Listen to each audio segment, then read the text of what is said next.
Alright, hello, I'm Silver Kyle, and today I'm going to be going over the top 10 video games that I am looking forward to the most in 2018. Now, we do have E3 that comes out in June in a few months from now, and we're probably going to get a bunch of other games that are going to be released at the end of the year, probably in the fall season. But as of this point, these are the games that have been announced that I know of that are probably coming out in 2018. Some of them, once again, might get pushed back until 2019, 2020, 21. But as of this point, they do have release dates for 2018, so I'm going to go with this list. And there's one game that could potentially come out in 2018, but there's like hardly any information about it, but guaranteed it would be in my top 3, for sure. Anyway, let's get the show on the road with number 10, God of War for PlayStation 4. I will admit, I am not the biggest God of War fan. I played the first game, and I thought it was okay, but it wasn't enough to make me beat the game, which is a relatively short game. But I just wasn't interested enough. I got sidetracked and played something else, so I never played God of War 2 and 3. However, this new God of War, there's just something different about it. I feel that it's a much more mature story in the sense of, I feel that the first games were mature to teenagers and be like, oh my god, there's so much gore and blood and boobs and he's a badass. And it's like, yeah, I guess he is, but I feel that when you give him an actual soul almost, and I guess that's the whole point of it, is that he has he doesn't care about anything. But having a son that he's kind of responsible for and trying to teach the ways of how harsh this world is, that was interesting to me. Not to mention that the actual trailer just looked phenomenal, and it looked like it would be really fun combat. So there's just something about this that has a more mature feel to it than the other games did, in the ways that I like mature games anyway. So I am looking forward to God of War, and it does make me want to go and play 2 and 3. Number 9 is Ni no Kuni 2 Revenant Kingdom. Now, I was so excited for the first Ni no Kuni, but now that I've played it, I'm not as excited for a sequel, because it looks like it's more of the same, which isn't a bad thing. It's kind of like an RPG that's kind of like Pokemon a little bit, but an action RPG. And it was fun. Don't get me wrong, I love Ni no Kuni, but it's just more of the same, so I wasn't as excited for the next one. Number 8 is Secret of Mana. Now, I am also going to be including games that have been on previous systems and stuff that are coming out in 2018 in a remaster or remake or something like that, because those are still games that I very much look forward to sometimes, and I cannot wait. Sometimes I looking more forward to a remaster or a remake than an actual brand new game. It just happens. Like, for example, the Halo collection, I could not wait for that. There's probably other examples, but yeah, those for sure were at the top of my list.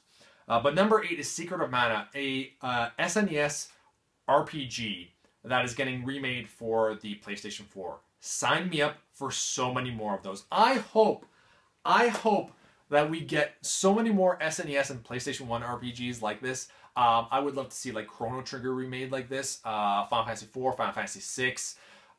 There's just so many things. PlayStation 1 era, even if they did for PlayStation 1, what they did with Final Fantasy 7 and Final Fantasy 9, where they ported it to the PC and then we ended up getting the HD versions on the PlayStation 4, where it looks basically the same, just much clearer, I'd be fine with that. I love that. I'm so happy they did that with Final Fantasy 9, and I picked it up right away, and I started playing it. It's gorgeous. It really is gorgeous, and I would love for them to do that for Legend of Dragoon. I'm getting way off topic here, but yeah, I am looking forward to Secret of Mana on PlayStation 4. Number 7 is Project Octopath Traveler, which is a throwback to the SNES style or PlayStation 1 RPGs. So, when you hit that nostalgic button of turn-based RPGs from the past, I'm in. I still have not played the demo yet for it, so I still have to go through that. But from what I've seen, I really do like the art style for it, and it's an RPG. So it reminds me of Bravely Default, which is always a good thing. So I am looking forward to this one. Number 6 is another RPG, Radiant Historia: The Perfect Chronology, which is I guess the definitive version. This game was actually on the DS, and now it's coming out to the 3DS as the definitive version. I never picked this game up, and I always wanted to get it because I always thought that the sprites looked amazing. It was, once again, an RPG, turn-based. I think it's turn-based anyway, and it looked right up my alley. It would have been one of the perfect games for me to pick up, but I think it came out in one of the years that I was buying just everything. I was buying so many games, and this one just fell through the cracks, which is really unfortunate because, like I said, it looks exactly like what I want in games. So I am definitely going to pick it up for the 3DS. Number 5 is Spider-Man for PlayStation 4. There's a lot of PlayStation 4 games here. God of War, Ni no Kuni, Secret of Mana, Spider-Man, and that's the only other exclusive after that for PlayStation 4. But still, that's quite a bit. Good job, Sony. Spider-Man is... I have loved Spider-Man games ever since... Like, I wanted to get the SNES ones, and I have played a few of them since, like, as I was older. And they're okay. There's some of them that are kind of fun as, like, kind of like beat-em-up games, but I fell in love with the first Spider-Man on PlayStation 1. I know everybody is, like, Spider-Man 2 on Xbox and PlayStation 2 and GameCube, and I very much enjoyed that game, and I'd probably say it's better, but I still really enjoyed the heck out of the PlayStation 1 game. I remember vividly getting that game on Christmas the year that it came out. I think it was like the year 2000, something around 2000, and I got it on Christmas, and I brought it to my aunt's because we were having supper, our family supper there for Christmas, and I remember bringing it over there and my PlayStation 1 just so I could play it, and I ended up beating it that night because I just couldn't let it go. It was so much fun.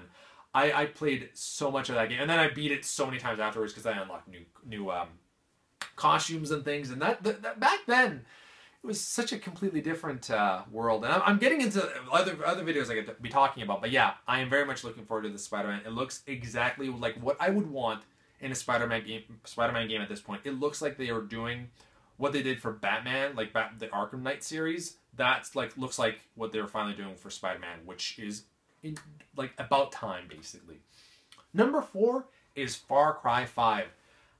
Once again, I have never played any other Far Cry games except for the Far Cry Instincts, or what is that called? Far Cry Primal, which is when it's basically cavemen. So it's not really the Far Cry games where you're a first-person shooter with guns and things. I've really I've seen Far Cry 3 and Far Cry 4, and I saw that they looked amazing, and I don't know why I haven't played them yet. I do own Far Cry 3, but I have this OCD thing, I think, and that's the main reason, is that I like to play the first installments of the game and then play the sequel. Even though I don't it looks like I don't even have to do that for these because they're not really that related. But yeah, it's a problem. So I'm saying, okay, Far Cry 5, it looks like it's up my alley. I'm going to try it out, and I'm going to go back to the other games afterwards. That's the plan. Now, 1, 2, and 3. No, it's more so 1 and 2. Number 3, I'll get to 1 and 2 afterwards. But number 3 is Lost Sphere, which I have picked up on the Nintendo Switch. I have not played it yet. I did see that it got mediocre reviews, but I'm still very much looking forward to it. It's an RPG that's a throwback to our PS1 RPGs. So it's what I want, and I'm gonna judge myself how I like it, which you should do for every game. But I'm still, basically I heard mediocre reviews, and I was like, nope, I'm still going to try it out for myself. I'm still this much excited for this game. I don't think it's going to live up to the hype anymore that I've given it, considering everybody else, but we'll see. Now, number 1 and number 2 could switch, because I want them so much. Number 2 is Sea of Thieves at the moment, but I played the beta, and my god, I love this game. And I know that there's more stuff coming to it. I'm going to actually do an impressions video of Sea of Thieves when it actually does first come out, and I've played a little bit more of it. But I played with Team Beardage, Kevin and Jason, quite a bit. It's so much fun. I felt like an actual pirate, and that's all I wanted from this game, and I got it. I want more from the game, obviously, and there is apparently going to be more, like the Cthulhu is supposedly in the game. And there's a bunch of other stuff that I hope that they add more stuff to. Because I do feel that, other than the battles, the PvP part of it, I don't really care about getting the treasure and things, which is unfortunate, because that would be a big part. I just feel like if I got this stuff, I want a point system or something that maybe I level up, or I get a new gun, or something.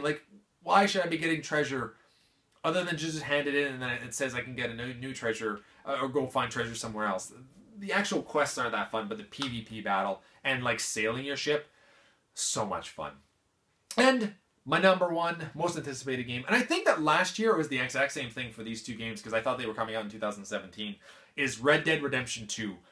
Obviously, I'm so excited for this. We haven't had a Red Dead since 2010. And I liked Red Dead Revolver on Xbox, the original Xbox. I played that game too, and it was so much fun. Rockstar is like, other than RPGs, the Rockstar games are pretty much my favorite kind of games, like the Red Dead and Grand Theft Auto. They're exactly what I want from video games when they're not an RPG. And even when they are. So when you get something like Skyrim, it's like a mix of both, and it's like, excellent. But yeah, I'm very much looking forward to Red Dead and Sea of Thieves. Either one can kind of go as number one. And the other one that I want to talk about I don't think it's going to come out in 2018. I think it would be next year. But they didn't announce it at Nintendo's Direct, I believe, last year at E3. And they didn't show anything other than they're working on it. That's the Pokemon game. We're finally getting a full-fledged Pokemon game for the Nintendo Switch. We're finally getting Pokemon on consoles. I don't think it's going to come out this year, but if it was, this would arguably be my number one most anticipated game for 2018, because that's insane. I cannot wait for that. I don't see it coming out this year because they showed nothing. Like 2019, 2020. Either way, that's going to be... The Switch is selling amazingly well. Insanely well, actually. And this is just going to be another console seller. It's going to make so much money. It's going to be insane. I hope that it lives up to the hype. I hope it doesn't just look like a 3DS port. I really want just like a little bit fancier. I want a little bit more out of the game. We'll see. We'll see. We'll see. But I'm very much looking forward to that. So there is my top 10 games, technically 11, that I'm very much looking forward to in 2018. Let me know in the comments below if there's anything else that I missed that you're very much looking forward to. And I'll talk to y'all next time. You've been Bearded In. Beardage.